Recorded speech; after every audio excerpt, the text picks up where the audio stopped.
চট্টগ্রামে বাংলাদেশ নেভাল একাডেমিতে রোববার আয়োজন করা হয় শীতকালীন রাষ্ট্রপতি কুচকাওয়াজ। মিডশিপম্যান ২০২৩ আলফা ব্যাচের সহ ৮টি প্লাটুন অংশ নেয় এতে। প্রধান অতিথি হিসাবে যোগ দেন নৌবাহিনী প্রধান এডমিরাল এম নাজমুল হাসান।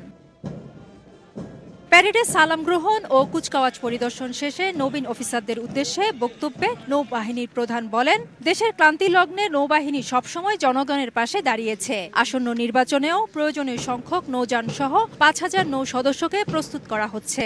দেশের যে কোনো ক্রান্তি লগ্নে বাংলাদেশ নৌবাহিনী সবসময় জনগণের পাশে দাঁড়িয়েছে। আসন্ন জাতীয় সংসদ নির্বাচনের জন্য প্রয়োজনীয় সংখ্যক জাহাজ এবং ক্রাফট সহ আনুমানিক ৫,০০০ নৌ সদস্যকে এই নির্বাচনকালে মোতায়েনের পরিকল্পনা গ্রহণ করেছি। ৩ বছর কঠোর প্রশিক্ষণ শেষে এই বছর ২ জন নারী সহ কমিশন লাভ করেন ৩১ জন মিডশিপম্যান। এই বছর প্রশিক্ষণে কৃতিত্ব অর্জন করায় সোর্ড অব অনার পান সৈয়দ তাহসিন আহমেদ। আর দ্বিতীয় সর্বোচ্চ মান অর্জনকারী হিসেবে নৌপ্রধান স্বর্ণপদক লাভ করেন SM আবরার ওবায়দ। ম্যাক্স, দেশের সবচেয়ে শক্তিশালী 52.5 এন গ্রেডের PCC সিমেন্ট। বিএনএর যে motto honour dignity and pride, এই মোটো ধারণ করে আমি আমার দেশমাতৃকার সেবা করে যেতে যাচ্ছি। বর্তমান মেয়েদেরকে আমি উৎসাহিত করব যে তারা যেন নৌবাহিনীতে সামরিক কর্মকর্তা হিসেবে যোগদান করে। সততার সাথে নিষ্ঠার সাথে আরো এগিয়ে যাবে দেশের সেবা করে এই ব্যাপারে।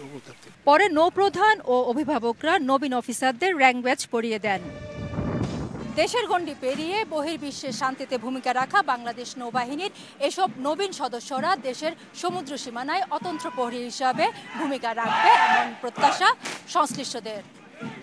বাংলাদেশ নেভাল একাডেমি থেকে ফেরদৌস লিপি, সময় সংবাদ, চট্টগ্রাম।